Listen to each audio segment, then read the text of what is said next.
Deus. Bom, né? Ficou bom.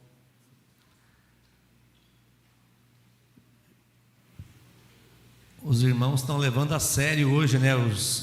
A palavra do Senhor Jesus. Não ficar nem para a direita e nem pela esquerda, né? No meio, os irmãos todos sentaram ou da minha direita ou da minha esquerda. Mas hoje essa chuva foi abençoada, né, irmãos?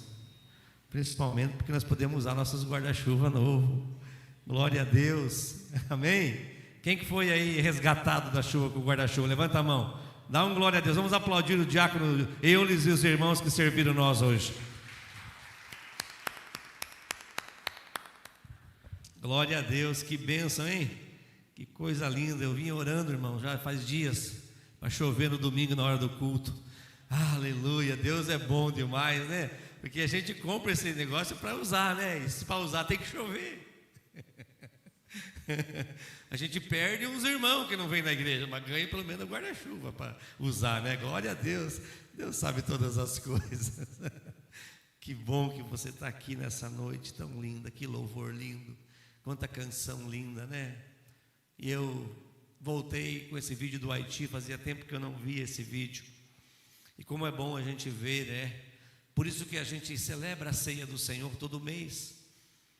A gente celebra a ceia para se lembrar do que Ele fez por nós, para se lembrar do que aconteceu na cruz, para se lembrar de quanto Deus é bom e quanto nós somos pequenos. Eu fui lá em 2018, parece que foi ontem que eu saí daquele lugar. Eu fiquei lá 11 dias no Haiti.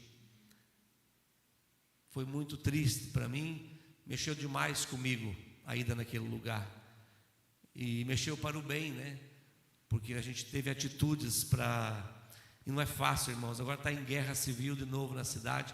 Já tem o presidente, foi morto, já faz uns 4 anos, não tem presidente. Está uma guerra civil, está uma tristeza naquele lugar, o exército contra as milícias, os irmãos que são sequestrados nas igrejas, eles sequestram as pessoas. O voodoo é a religião naquele lugar, o voodoo. Tem muito católico, tem muito cristão, tem muito crente no Haiti, mas tem muito voodoo, tem muito... A igreja que eu estava, aquilo que você viu é uma escola, aquilo que você viu era uma escola. O Virgílio está aqui, fala francês, viu que morou na França, e ali eles ensinam o francês, o inglês. E se Deus chamar você, fala comigo que você quer ir para lá, tá? Nós vamos começar uma escola lá, já tem um projeto de anos, nós compramos um terreno, o projeto Restauração, junto com a MISPA lá no Haiti, e já faz 4 anos, não sai documentação. Irmãos, você pensa num lugar de extrema corrupção, pensa num lugar onde o governo não quer que nada ande na terra, é lá.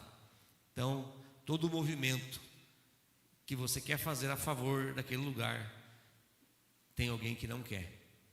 É uma coisa assim, mas o Senhor está conosco, e é o Deus que eu vou pregar hoje, o Deus dos impossíveis. É a mensagem que nós vamos falar hoje. O Deus dos impossíveis. Fala após mim. O Deus dos impossíveis. Agora fecha os olhos e diz de novo. O Deus dos impossíveis. Agora com os olhos fechados, põe a mão no teu coração e diz de novo.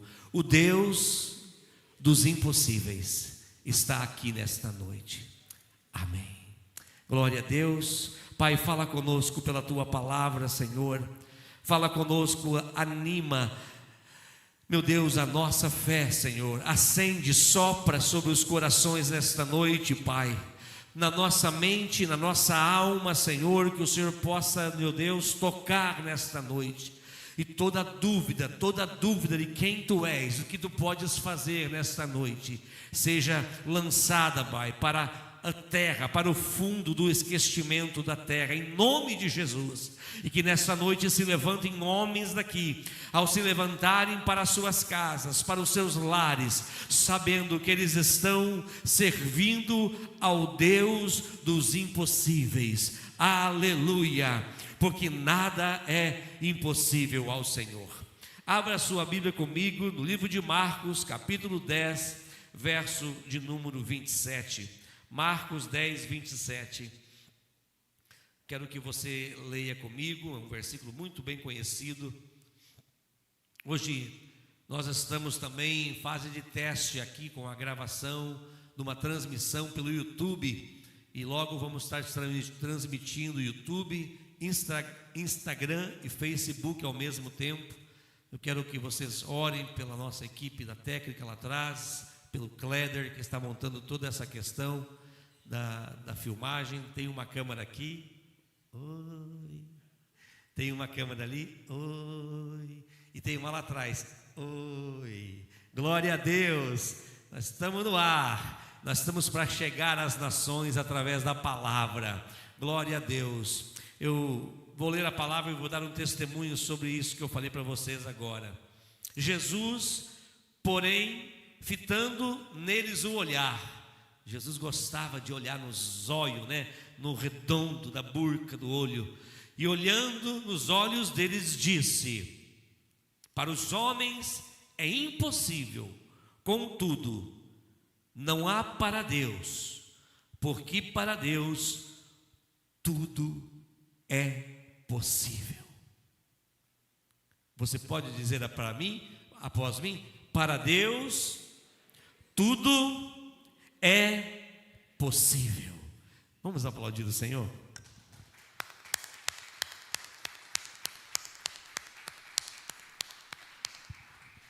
Temos que ligar a luz dos fundos, tá? Lá da mesa que ficou desligada depois do louvor. São os irmãos que já é igual eu, estão enxergando pouco, não vai enxergar é nada. Aí, glória a Deus. E disse Jesus: haja luz, né? O Senhor disse e a luz veio. Glória a Deus. Amém, irmãos? O Senhor, depois nós vamos entrar no contexto desta palavra, mas falando sobre as transmissões, eu sempre me reúno com o pessoal, quando eu posso falar sobre o nosso Instagram. O Instagram é muito bem visto, muito bem requisitado, tem muitas visualizações, e aquilo ali não é para se expor, mas é para expor e apontar para alguém. Eu sempre explico para os irmãos que filmam, o irmão que cuida das nossas artes, que o objetivo ali é que o Evangelho, que o nome do Senhor seja visto, seja glorificado. E Jesus deu uma palavra para que pregássemos o Evangelho a toda a criatura, e sem que todo homem ouça, povos, tribos, línguas e nações, o Senhor não volta. E logo que eu abri um canal no YouTube para as pregações, isso há 10 anos atrás, que é hoje o canal da Restaurar, nós temos 200 inscritos no YouTube.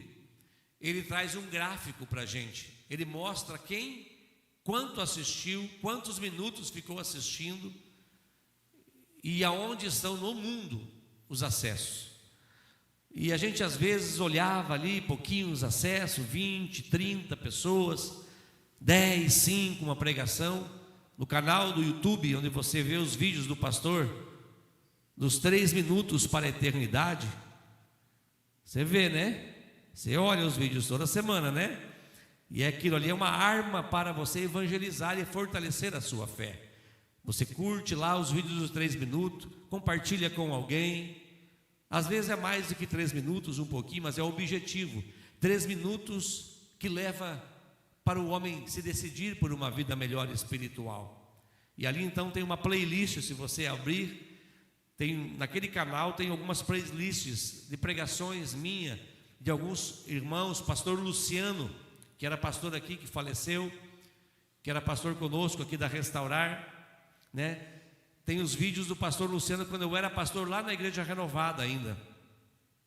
Ali são amigos nossos que estão ali, as mensagens deles. Então, se você não é inscrito ainda, inscreva-se lá no canal da Restaurar, que é o mesmo canal que você recebe os videozinhos dos 3 minutos.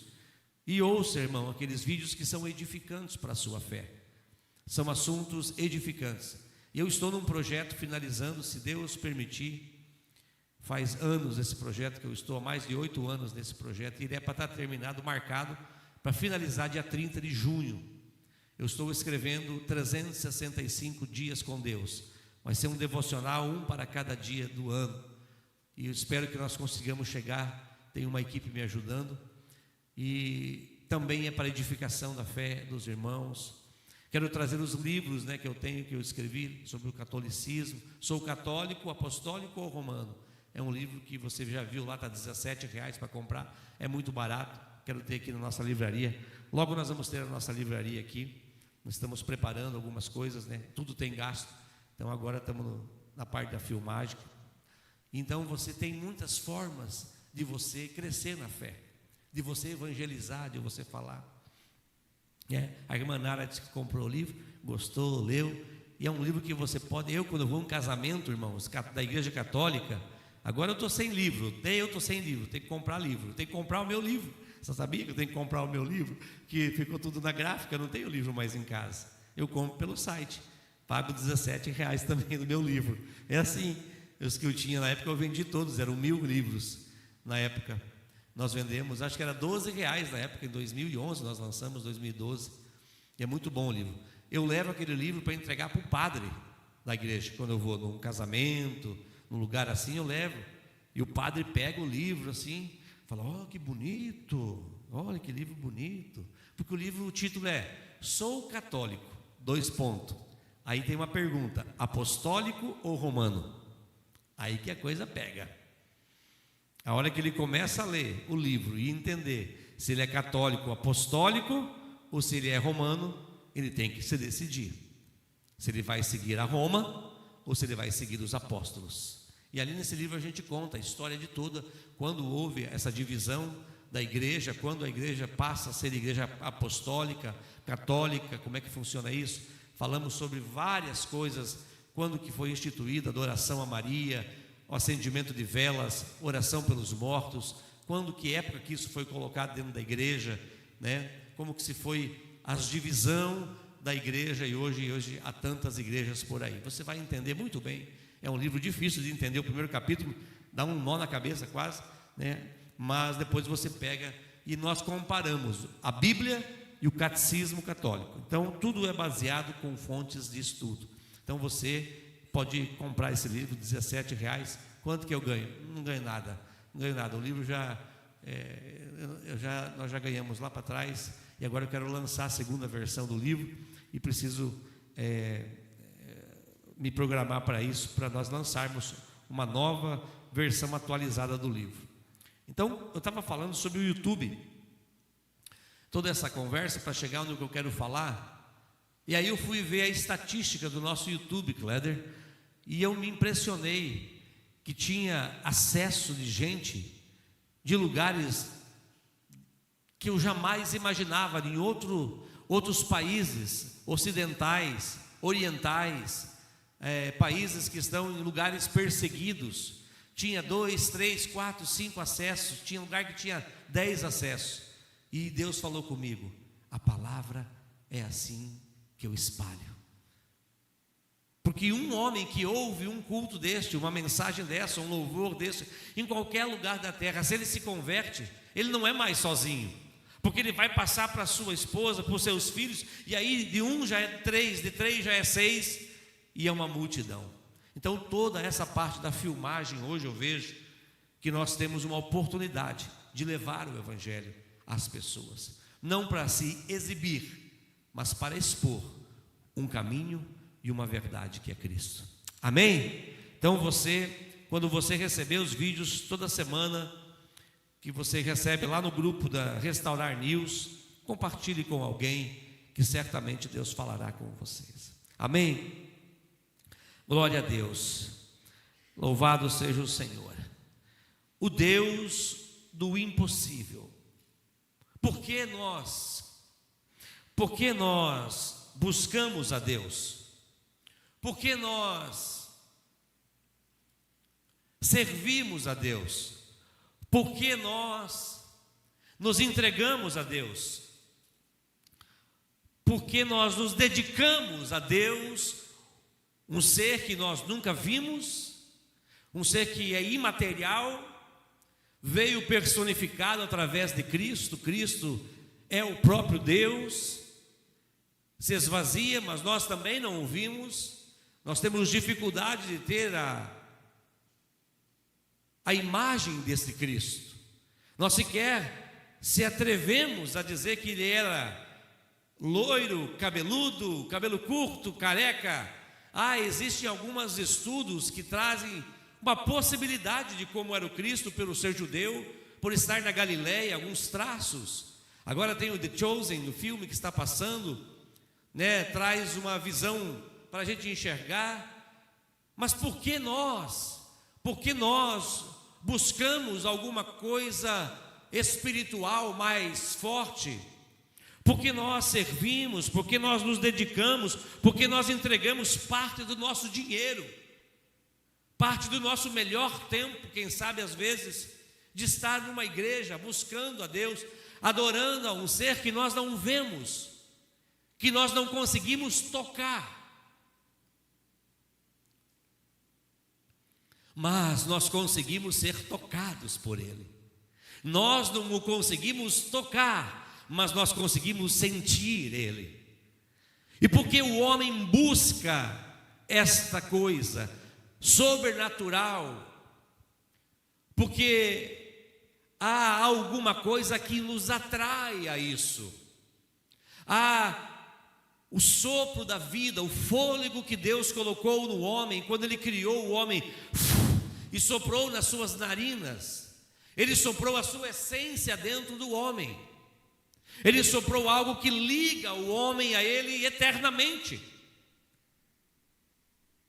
É como se você tivesse um filho. Eu fui no aniversarinho da Maria Eduarda essa semana. É como se ela crescesse, Elvis e Thalita, e chegasse um tempo, oxalá que nunca isso aconteça, mas imagine acontecer. Já aconteceu comigo. E vocês e a Maria Eduarda dizer, um dia na casa de vocês, ela brigar com vocês, na fase da adolescência, que acontece muito isso. Se preparem, vai vir esses momentos, eles são enfrentados por todos nós, mas ela dizer, vocês não são mais meus pais, e eu vou embora dessa casa, e vocês não são mais meus pais. Posso olhar para essa câmera? Tu vai me ensinando aí, Cléber. Vocês não são mais meus pais. E ela vai então embora. Imagine a Maria indo embora. E passa 1 ano, 2 anos, 3 anos, a Maria não liga, a Maria não fala nada, e vocês também magoados com a Maria. Ou você dizer para um filho, você não é mais meu filho, você aprontou demais na minha casa, você fez demais, você arrebentou com tudo, você não é mais meu filho, você está desligado do meu testamento, dos meus bens. E passam-se anos, o pai e a mãe dizendo a mesma coisa, o filho dizendo a mesma coisa. Passam uns 10 anos, 15 anos, vai para uma entrevista de emprego. E aí há uma pergunta, igual tem lá no projeto Restauração, quando eles entram, que eu fiz há 24 anos atrás, dentro do hotel lá em Toledo, quando eu fiz o regimento interno e as perguntas do projeto para os alunos responderem.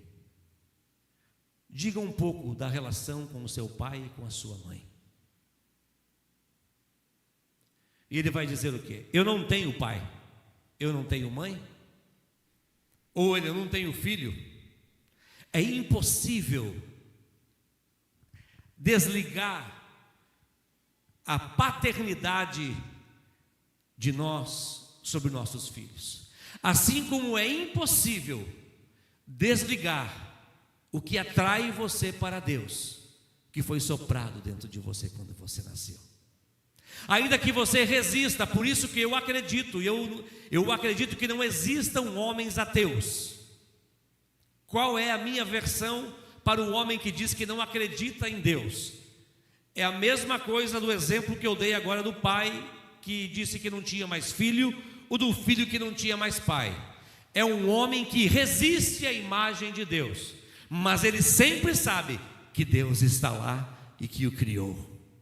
É igual você dizer: eu não tenho pai. Você sabe que você tem pai. Você sabe que o seu pai pode ter sido o pior pai da terra, mas é o pai. Não tem como apagar essa imagem de dentro de você. Na entrevista você pode dizer que não tem pai, você pode dizer que não tem filho, mas você sabe no teu fundo que você tem um pai.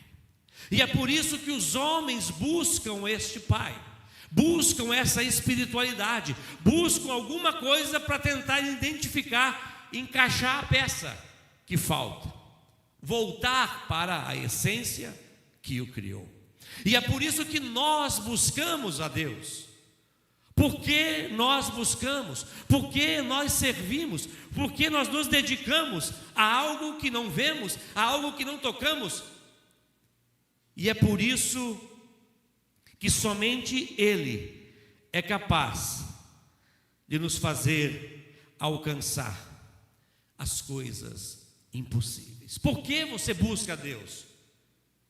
Por que você confia em Deus? Porque você sabe que Ele é mais poderoso que você. Porque você sabe que Ele é mais inteligente que você.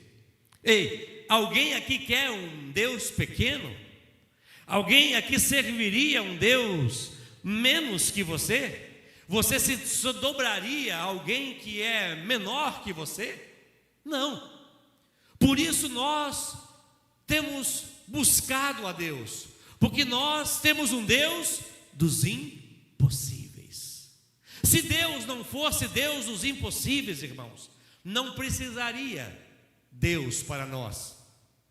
Se Deus não fosse um Deus que faz o que nós não podemos fazer, nós mesmos faríamos tudo, e assim muitos homens não se chegam para Deus. Muitos homens não acreditam em milagres de Deus, porque acreditam: não, se eu não trabalhar, da onde que vem meu sustento? Então no que Deus ajuda eu? Essa semana eu ouvi isso. Eu tenho que trabalhar, porque se eu não trabalhar, da onde que vem o meu sustento? Opa, tem duas verdades e uma grande mentira.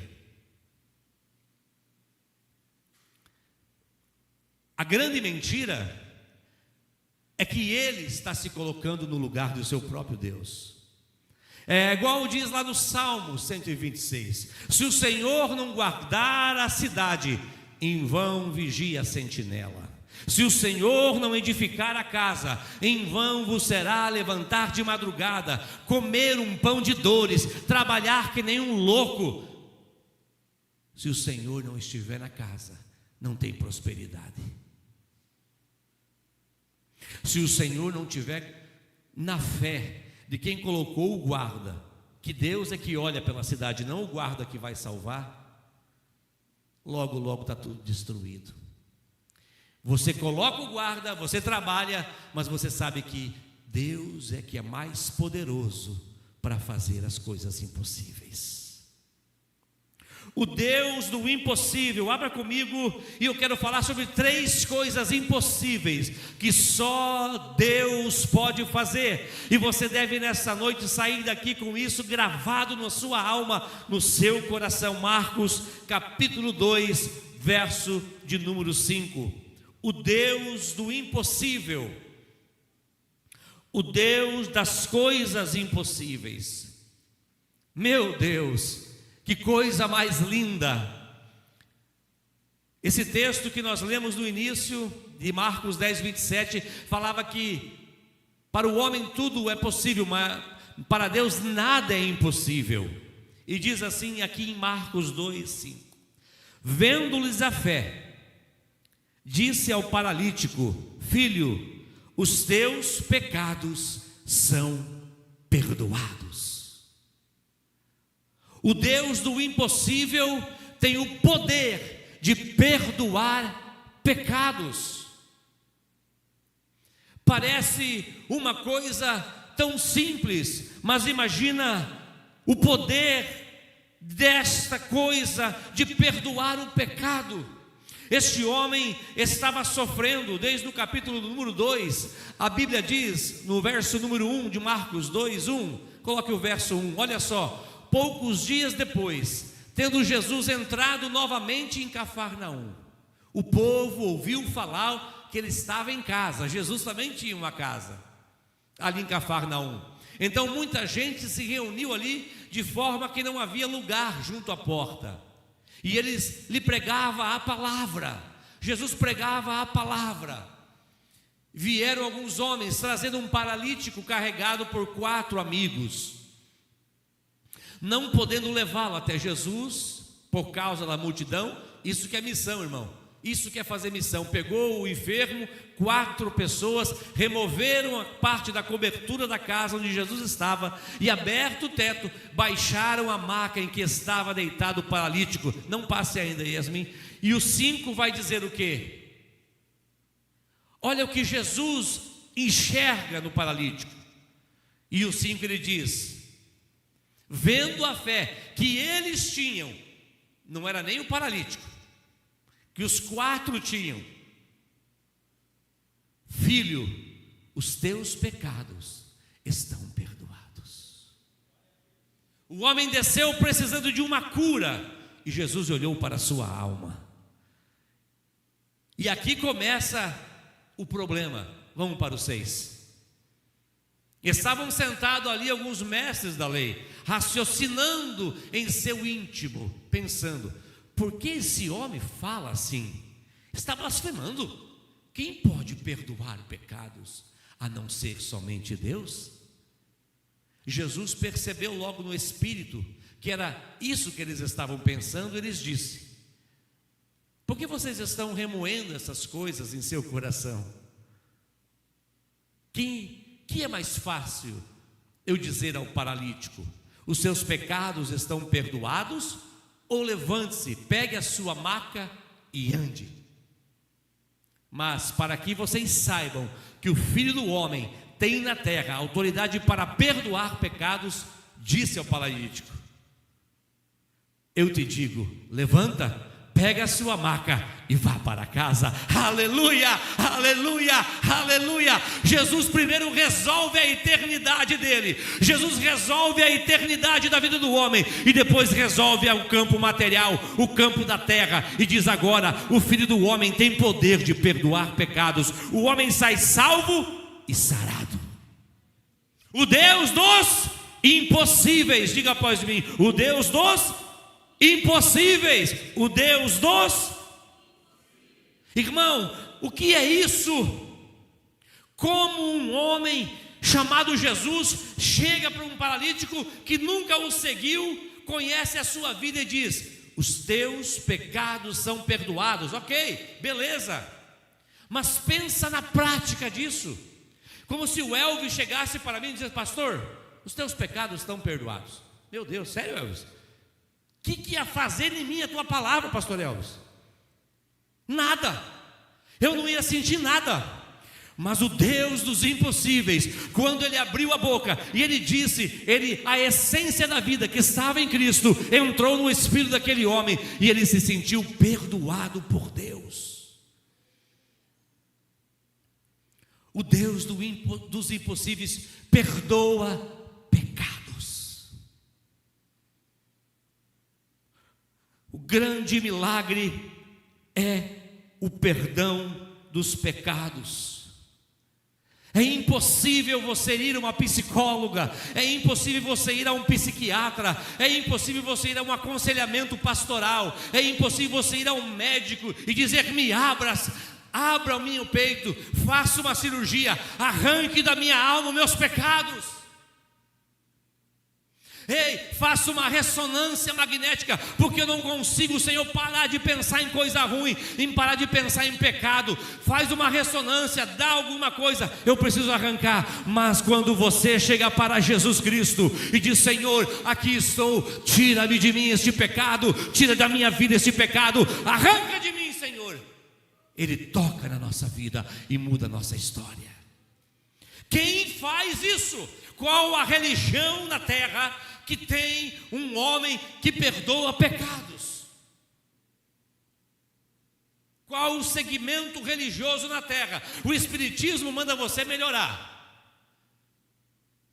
O budismo manda você se trancar. Algumas religiões mandam você se chicotear as costas, até sangrar o máximo que você pode, até sair sangue. Alguns mandam você ir para dentro de um mosteiro e ficar preso. Mas Cristo chega e diz: ei, você não precisa fazer nada. Perdoados estão os teus pecados. O Deus dos impossíveis. É impossível a um homem, pastor Hamilton, perdoar um pecado. E o nosso Deus tem esse poder. E nós nos esquecemos, às vezes, do valor do perdão dado por Deus. Nós nos esquecemos do valor de se sentir perdoado por Deus.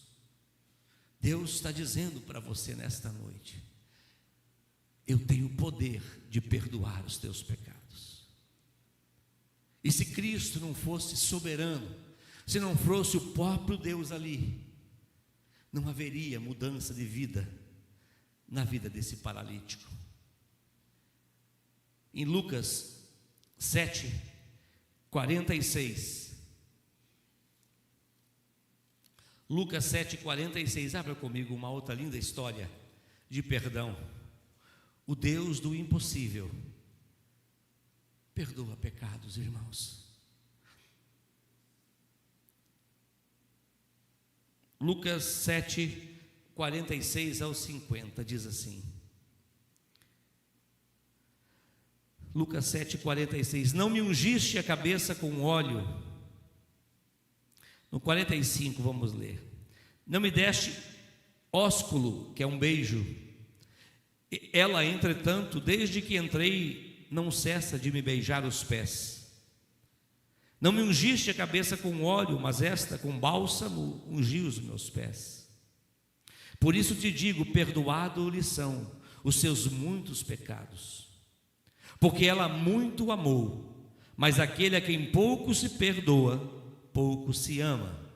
Verso 48. Então disse a mulher: perdoado são os teus pecados. Os que estavam com ele ao redor da mesa começaram a dizer entre si: quem é este que até pecado perdoa? Mas Jesus disse à mulher: a tua fé te salvou, vai-te em paz. Como que você encontra em Cristo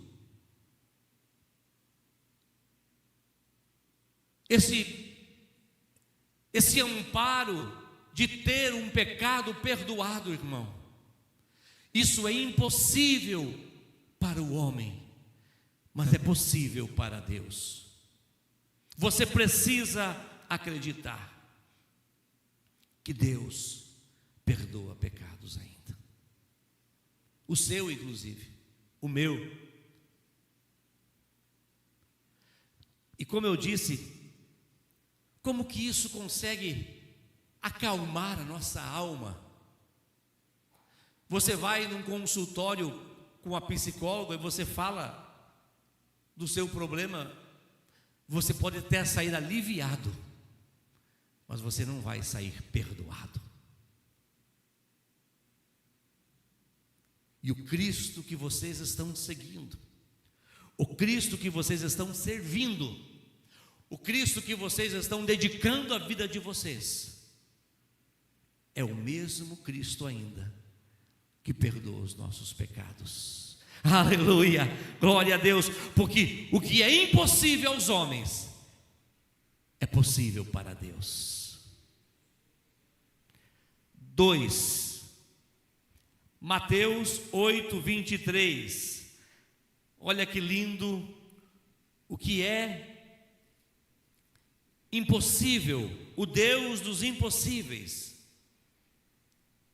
Você serve um Deus dos impossíveis. Mateus 8:23, então, entrando ele no barco, seus discípulos o seguiram. E eis que sobreveio no mar uma grande tempestade. Diga após mim, irmão, grande tempestade. Aleluia. De sorte que o barco era varrido pelas ondas. Entretanto, Jesus dormia. Mas os discípulos vieram acordá-lo, chamando: Senhor, Senhor, salva-nos, perecemos. Perguntou-lhe então Jesus: por que sois tímidos, homens de pequena fé? E levantando-se, repreendeu os ventos e o mar, e fez-se grande bonança. E maravilharam-se os homens, dizendo: quem é este que até os ventos e o mar lhe obedecem? Aleluia. Ei, irmão, sabe por que você serve a Deus? Sabe por que você busca a Deus? Sabe por que você se dedica a Deus? Porque Deus é um Deus grande, é um Deus que perdoa e é um Deus que tem poder sobre a natureza e sobre os eventos naturais. Jesus tem poder e por isso Ele é Deus. Oh, irmão, o que é possível quando que nós, algumas poucas vezes, você já teve uma experiência de usar o nome de Jesus para repreender os ventos? Você já teve a experiência de pedir para uma tempestade se acalmar e ela se acalmar? No nome de Jesus. Você já viu isso na terra, aonde tem escritos sobre um Deus que domina sobre a natureza, que dispara vento e cesse as águas? Aleluia.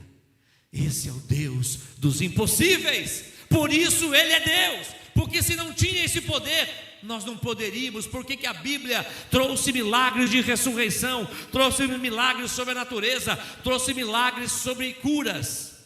Para provar que Deus é Deus. O Salmo 77, verso 4 diz que as suas obras são anunciadas sobre a terra e o seu nome é glorificado. Salmo 77, 14 diz assim: 14 eu falei, né? Tu és o Deus que realiza milagres, mostra o teu poder entre os povos.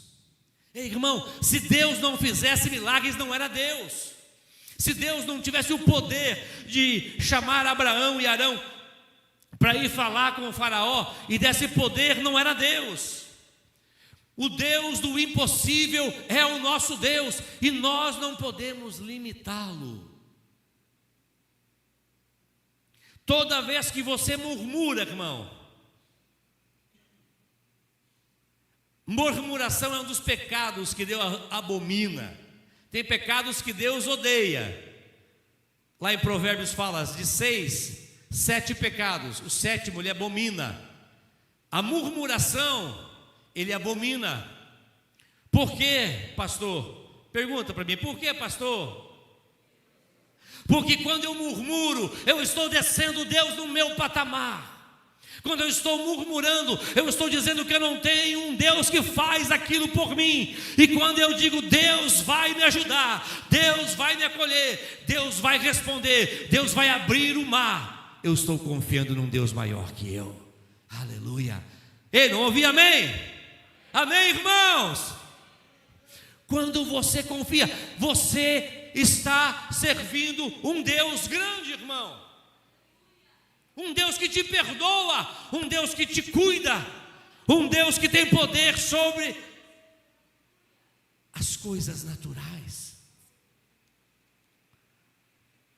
Alguém já viveu a experiência aqui? Se você quiser levantar a sua mão, de você ter dado aquele vendaval perto da sua casa e você levantar as mãos e repreender o vento? Alguém já fez isso e deu certo? Isso é impossível para o homem. É só Deus que pode fazer uma coisa dessa. É só Deus que pode nos dar essa autoridade. E é por isso que nós o servimos. Porque primeiro Ele nos resolve a nossa alma, os pecados. O paralítico estava, sabe o que é ser paralítico? A gente tem uma irmã aqui na igreja paralítica, a irmã Amélia, sem uma perna, conduzida pela cadeira de roda, pelo seu filho. o quanto ela sofre, e de repente, se ela estivesse descendo aqui, Jesus estivesse aqui no meio, e ela descesse, o que nós estávamos olhando? O milagre, mas Jesus, ele resolve a alma, ele resolve a eternidade daquele paralítico e diz: perdoado são teus pecados.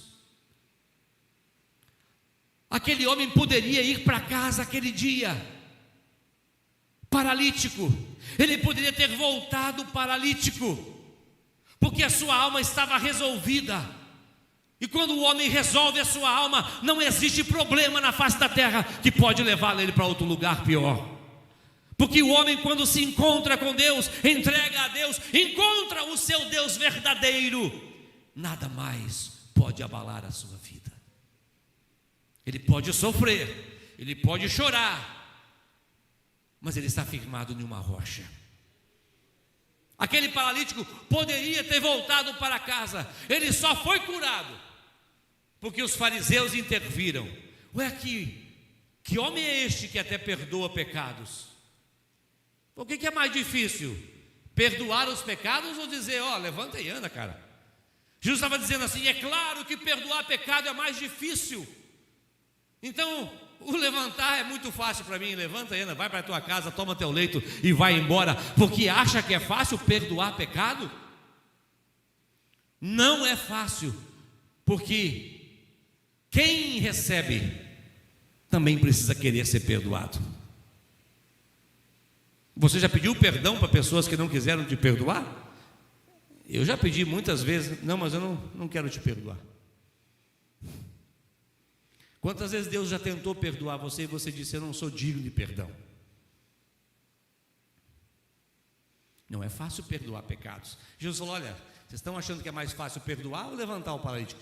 Para os olhos humanos era mais difícil levantar o paralítico, mas para os olhos de Deus é mais difícil o perdão dos pecados. Glória a Deus. João capítulo 2, verso de número 7 a 9, uma história muito conhecida. João capítulo 2, quando Jesus está num casamento e acaba-se o vinho. Capítulo 2, verso 7. E aqui, João, capítulo 2, no verso de número 7, Jesus faz mais um milagre, irmão. Jesus disse: enchei de água as talhas, e eles encheram totalmente. Então lhes determinou: tirai agora e levai ao mestre-sala. E eles o fizeram. Tendo o mestre-sala provado a água, transformada em vinho, não sabendo de onde viera, se bem que sabiam os serventes que havia tirado a água, chamou o noivo e disse: todos costumam pôr primeiro o bom vinho, e quando já beberam fartamente serve o inferior. Tu, porém, guardaste o bom vinho até agora. Com este deu Jesus princípio a seus milagres em Caná da Galileia. Manifestou a sua glória e os seus discípulos creram nele. Todo homem que diz para você que tem um Deus, escuta aqui para mim, irmão, olha para mim. Todo mundo dizer que serve a Deus, outra religião, você fala: quais são os milagres que o teu Deus faz? Ah, cadê a câmera? Sumiu, volta para cá. Qual os milagres que o seu Deus faz? Ei, foca em mim aqui, olha no meu redondo do zóio. É nessa, aqui. Qual é o milagre que o teu Deus faz? O teu Deus perdoa o pecado ou manda você subir de joelho escadas? O teu Deus perdoa o pecado ou manda você acender vela? O teu Deus perdoa os pecados ou manda você ficar contando bolinha? Ei, diga para ele: qual o milagre que o seu Deus fez? Ele transforma a água em vinho, Ele para o sol, Ele abre o mar. Quem é o seu Deus? O nosso Deus é o Deus que fez todas as coisas. Aleluia, glória a Deus. Ele é o Deus que intervém na natureza, intervém na física e na química, porque só um Deus que pode transformar a natureza da água em vinho é um Deus poderoso. Vocês estão me entendendo, igreja? Porque eu disse na introdução da pregação, porque nós servimos a Deus, porque nós nos dedicamos a Deus, porque nós entregamos nossa vida a Deus, é porque Ele é Deus. E Ele só é Deus se tiver prova que faz coisas impossíveis aos homens, porque senão nós fazemos. Por isso Ele é Deus, Virgílio, porque Ele faz o que nós não conseguimos. Um homem que bebe, que fuma, que usa crack, bêbado, anos, entra num portão, numa chácara, tipo aquela mulher que ficou 12 anos com fluxo de sangue, toca nele e é sarada. Um homem que bebe, que fuma, que tem desejo de matar as pessoas, encontra-se com ele e se transforma. Uma vez eu atendi um pistoleiro, um matador do PCC. Eu era bem novo, eu não era nada, tipo aquele irmãozinho do TikTok. Irmãos, eu era só irmão da igreja, agora eu sou baterista da igreja. Vocês já viram, não? É bonitinho aquele menininho desse tamanho. E ele fala, vai para a igreja, irmão, vai para a igreja. Eu vou para a igreja. Porque antes eu era só um irmão da igreja, agora eu sou baterista da igreja. E eu aquela vez, eu era só um irmão da igreja. Nós já tinha casa de recuperação no primeiro ano. Eu alugava, eu pegava as pessoas na rua e alugava hotel para colocar os drogados. E eu cuidava deles no hotel até abrir uma vaga nas casas de recuperação. Eu pagava o hotel para eles ali, ficava cuidando deles. E eu fui buscar um rapaz, e tinha um cara, um homem, do tipo do uruguaio, do Bruno, só que bem maior, bem grandão, com uma pochete assim. E ele me viu, eu pegando um rapaz no hotel, na frente da rodoviária. Eu era bem doido, irmãos. Hoje eu estou normal já. Eu normalizei. Meu Deus, cada coisa que eu fiz. Mas é por causa que o meu Deus é grande. Então não estava sobre a minha força, eu estava sobre algo sobrenatural. Eu tinha 27 anos. E aquele moço gritou assim: ei, você é um homem de Deus? Que pergunta boba que ele me fez. Sou sim, por quê? Ele estava assim, sentado tomando uma cerveja, levantou. Quase que eu falei: não sou não. Sacou ele. Falei: eu quero falar com um homem de Deus. Falei: ixi, você encontrou então? Falei para ele: você me espera aqui que eu estou levando esse rapaz numa casa de operação, eu já volto. Eu tinha um Tempra. Oh Senhor, que livramento. Um Tempra 4 portas azul. Oh meu Deus, como o Senhor é bom, Senhor. Espera com paciência, irmão, se teu carrinho está ruim, porque aquele Tempra foi benção, hein? Só ganhei do Tempra um Fiat 147 azul que eu tinha. Aquilo lá foi prova. Álcool, 1981, já era, irmão. Eu morava no sul ainda. Meu Deus, dia de frio não tem que faça pegar aquilo lá. Tá bom, volta o filme. Fui lá, levei o homem, voltei correndo, mas bufando já, né, de bravo, que esse cara está me desafiando. Imagina, 27 anos, tinha 4 anos na fé, estava cuspindo fogo, né? Cheguei e falei com ele: entra aqui. Eu tinha a chave da igreja do Evangelho Pleno, na época o pastor Laércio era meu pastor. Fui lá conversar, isso uma segunda-feira de manhã, sozinho, não tinha ninguém dentro da igreja. Aquele baita homem que dava 2 de mim quase. Irmãos, sentei na mesa pastoral do pastor Laércio com ele, abri minha Bíblia, e esse homem começou a me dizer: o que você vai me falar, pastor?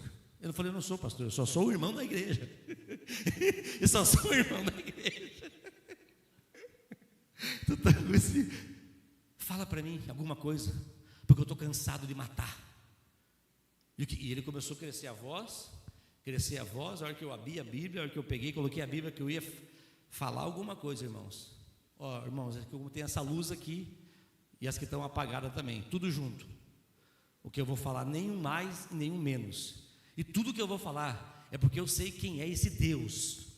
Não porque que eu sei quem é, eu creio nele, eu creio nos milagres. A casa de recuperação existe, irmãos, porque eu creio em libertação. Eu creio que Cristo liberta um homem. Eu creio que Cristo levanta um homem da droga, igual esse aqui que está sentado, o pastor Hamilton, que era um homem jogado, sem família, abandonado, e faz dele um homem de Deus, um pastor, dá uma família abençoada, como fez comigo, e vai fazer com todos. Eu creio.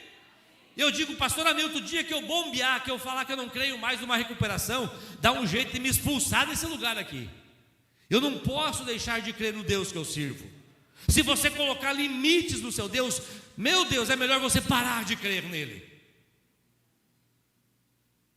Tem problema que parece que não tem solução. Para Deus tem. Só basta esperar. Ontem eu vi o cativeiro de um homem mudar, de 8 anos ontem, mudando o testemunho, já volto para o meu. Ontem eu vi um homem de 8 anos mudar um testemunho ontem, que estava desempregado, sem dinheiro, sem aposentadoria, precisando de ajuda financeira das pessoas, 8 anos esperando, mas fielzinho em Deus, ganhava um dinheirinho, vinha aqui, dava o dízimo, dava uma oferta, dava o dízimo, esperava, ansioso. Quando não deu mais para cuidar da ansiedade, mandei para o doutor Virgílio. Virgílio, não aguento mais esse homem, dá um remedinho para ele. O Virgílio já entrou com o remédio, mas acalmou a ansiedade. Mas 8 anos, sexta-feira ele me ligou e diz: olha, saiu o meu processo, o INSS chegou agora no meu celular, 8 anos esperando. E hoje ele já é dono de uma casa, metade de uma casa, está com o seu carro, com o salário arrumado de novo. Deus muda cativeiros. Poderia ser que esse homem poderia ter abandonado a sua fé, a sua esperança em Deus, mas quando você sabe que Deus está vendo, Deus está cuidando, você não se move, não quebra teus princípios, permanece firme, porque Ele vai te exaltar. Ao seu tempo Deus exalta o homem. Pastor Hamilton, nossa maior dor era saber que ele não tinha família, foi entregue quando era criança, seu pai não conheceu, sua mãe, ele foi entregue logo cedo, foi criado pelas tias, e com 50 anos, Deus trouxe de volta a sua família, os 3 irmãos dele foi achado, e hoje ele tem uma família, ele foi restaurado. Sabe o que é o pastor Hamilton? Cuidar de homens dentro da casa e ver toda semana chegando seus pais, seus familiares, seus irmãos, e ele não tem ninguém, só ele e a Edna, e aí o Abner diz: pai, nós não temos tio. Não tem, teus tios estão tudo perdidos, não sei onde estão. Pai e avó? Avó também, e o vô? É ruim, né, Hamilton? Hoje agora já dá trabalho para falar no WhatsApp de tanta parentada. Glória a Deus. Vamos aplaudir o Senhor?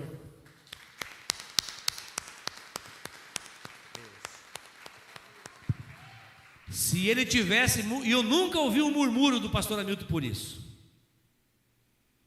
porque no fundo do seu coração ele sabia que Deus estava cuidando de tudo. Voltando lá para o bar da rodoviária, lá vou eu com o homem. Irmãos, eu estou sentado na mesa pastoral, uma mesa grande.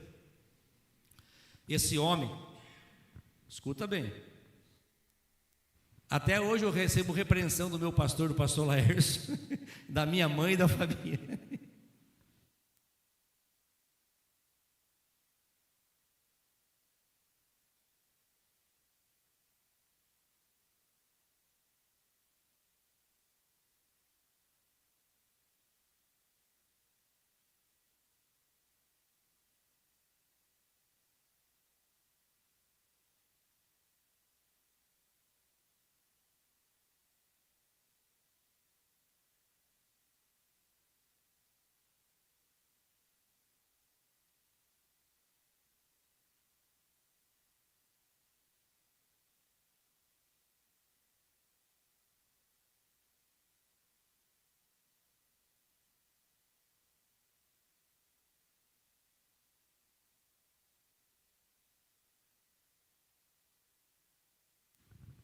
Falei, não mexe com a minha Bíblia e nem com o meu Deus.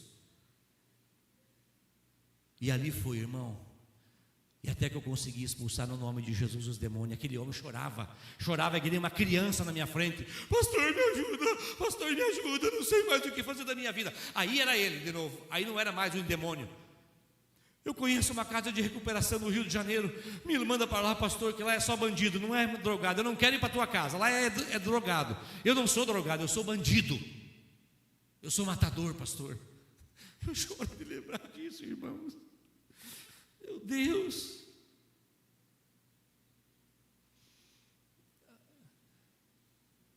Eu estava igual Elias, pastor. Depois que Elias matou todo mundo, se escondeu numa caverna. Eu fiquei igualzinho Elias. Depois que aconteceu esse evento, nós ficávamos em casa e a Fabiana com medo. Nós não abria nem a janela quando batia alguém a campainha. Eu fiquei com medo depois do acontecimento, porque daí naquela hora veio aquela força que não era minha também. Gente, vocês não sabem o negócio, foi feio. Sei que esse homem falou, pastor, me manda para uma casa de recuperação lá no Rio de Janeiro, está aqui o telefone. O meu irmão, ele falou, foi assassinado na porta da igreja no Rio de Janeiro, metralharam o irmão dele. O irmão dele tem no Fantástico uma matéria, o gordo, se você buscar, é coisa de 25, 30 anos para trás. O gordo se converteu, começou a dar testemunho do tráfico no Rio de Janeiro. A máfia do PCC passou e metralhou ele na porta da igreja. E esse homem era irmão do gordo e falava, por que Deus deixou matar o gordo, meu irmão? Se depois que ele se converteu, tivesse morrido na droga, mas morreu convertido, crente. Aí ele não entendia as coisas espirituais. Ele estava magoado com Deus. Por que ele morre na frente da igreja, metralhado, ao invés de morrer dentro antes? E daí, isso foi antes, né, dele falar, depois que ele chorou bastante. Aí me passou o telefone de um pastor de uma casa de recuperação para bandido, onde polícia não entra e bandido não entra, no meio do mato no Rio de Janeiro. Não, ali, pastor, eu vou. Para ter uma ideia, o pastor da casa é paraplégico, porque ficou por causa das balas da polícia. Só que hoje trabalha só com bandido, porque é verdade. Quem usa droga não é bandido, é dependente químico. Não é, pastor? Você foi? Eu fui, usei. Quanta gente usou aqui a coisa? Nós não era bandido. Nós fazia coisa, às vezes, parecida com de bandido, para roubar, para enganar, mas... E aí eu mandei esse homem para lá, consegui dinheiro. Não vi a hora de eu despachar esse homem. Eu estava com medo, que eu estava me pelando, irmãos. Meu Deus do céu. Naquele dia, para mim, foi o pior dia da minha vida depois, porque depois que resolveu, eu falei, esse homem vai me dar mais uns tiros. Não pode ser. Despachei esse homem para Curitiba, não tinha como ir direto. Curitiba pegava para Rio de Janeiro. Nunca mais eu vi falar. Passou uns 5 anos, irmãos. Bate palma na frente da minha casa. Meu Deus, quem era? Eu tenho o nome dele na minha Bíblia lá em casa, até hoje eu esqueci o nome dele. Ele morava numa cidade de Caçador, tem uns padrinhos meus. Eu falei depois dos meus padrinhos, ele falou, eu conheço, sim, lá tem os padrinhos. E ele voltou a bater palma na frente da minha casa, passados 5 anos. Eu falei, aí eu abri a porta, fui lá na cerca conversar com ele. E ele falou, eu vim aqui só para te agradecer. Eu estava indo, despachei as minhas armas tudo embaixo do banco do ônibus. Cheguei em Curitiba, a polícia me prendeu. Eu fiquei 3 anos preso e agora eu estou bem. Eu fiquei, de fato, irmão, estava bem com medo. Falei, tá bom, glória a Deus, que bom, eu tenho um compromisso agora, tenho que sair. Eu fiquei meio com medo dele, fiquei traumatizado, sabe?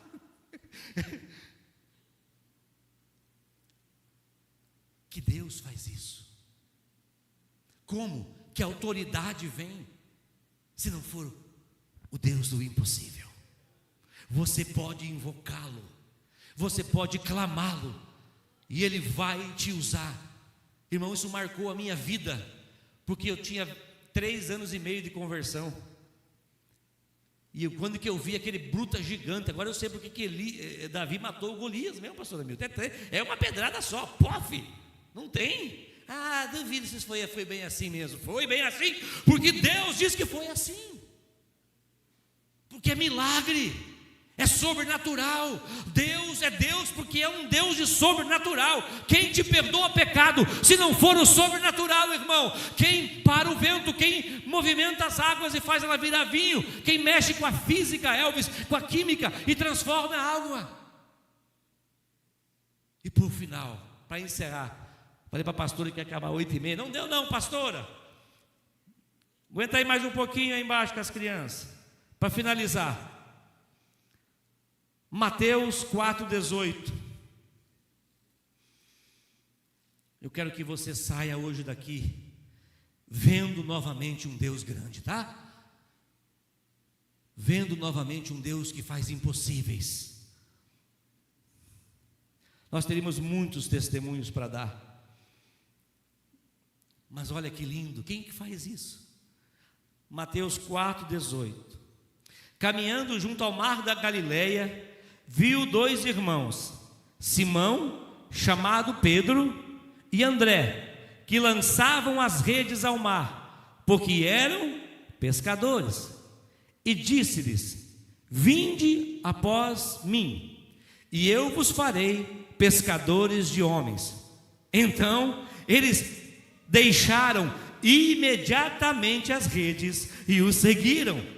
Passando um pouquinho adiante, viu outros dois irmãos, Tiago, filho de Zebedeu, e João, seu irmão, que estavam no barco em companhia do seu pai, olha só, consertando as redes, e o chamou. Então eles, no mesmo instante, deixando o barco e seu pai, o seguiram. O Deus do impossível é o Deus que tem um poder na palavra quando nos chama, que a gente larga tudo imediatamente. A gente larga o pecado, a gente larga uma família idólatra, a gente larga uma vida errada, porque a gente escutou a voz de um mestre nos chamando, de uma vida pela frente, de uma eternidade. Quem consegue falar isso? Ei, irmão, você lá do outro lado da rua, vem, segue-me. O cara fala: ei, você está louco, velho, por que eu vou seguir você, nem te conheço? Ei, segue-me. Ele foi, não tinha nunca visto na frente, encontrou os pescadores lavando a rede, encontrou uma família e disse: ei, vem, segue-me. E imediatamente é só o poder de Deus impossível que pode tocar o seu coração e sua alma. Por isso que aqui dentro da igreja só permanece quem foi chamado, só permanece quem aceitou o chamado, não permanece quem só gosta de se arrepiar, vem aqui para buscar um milagre e vai embora. Aqui é lugar de ficar quem quer seguir o Salvador, aleluia. Quem quer viver, quem quer morrer por Ele, e quem quer viver por Ele, aplauda Ele, fique em pé, em nome de Jesus. Ele é o Deus que faz milagres, Ele é o Deus do impossível. Aplauda Ele. Tem gente que não está aplaudindo, eu estou pedindo para aplaudir, irmão. Aplauda o Deus do impossível, aleluia, aleluia. Eu lembro de um culto que o Azaf Borba ministrou. O Azaf compartilhou comigo. O Azaf, que vai estar aqui conosco em julho, é um ministro de louvor, tem 700 músicas, tem 70 CDs gravados. Eu dei um testemunho semana passada sobre isso, sobre aplaudir a Deus. E o Azaf tinha 400 pessoas, ele cuidava um rapazinho que não levantava as mãos e não aplaudia quando era de cantar o louvor. E o Azaf já errou também, não é só, é um dos meus pastores. E o Azaf falou: irmãos, na pregação nos ensinando sobre louvor e adoração, ele falou para aquele rapaz: por que você não ergue as mãos e você não aplaude? Ele levantou os dois toquinhos dos braços que ele tinha. Ele disse: Azaf, eu não consigo, não alcançando. Eu queria estar aplaudindo igual todo mundo aplaudiu aqui, mas eu não tenho meus braços, minhas mãos. O Azaf, ele quase se destruiu em cima do palco, porque ele foi chamar a atenção e ele se precipitou. Semana passada eu contei de um rapazinho que não tinha as duas mãos, que batia palma assim com os toquinhos da mão, né? Vocês lembram quem estava aqui? Hoje eu estou contando um testemunho que eu vi na minha frente. E quando eu peço para aplaudir um Deus, que é o nosso Deus, e se você tem as mãos, aproveite e usa-as. Porque se nós não conseguir aplaudir a Deus aqui na terra, esquece, porque nem sequer na eternidade vamos conseguir. Ah, pastor, eu aprendi que não dá palma. Não, então você aprendeu tudo errado, que a Bíblia é cheia de palmas, de cânticos, de louvores, de adoração, de júbilo.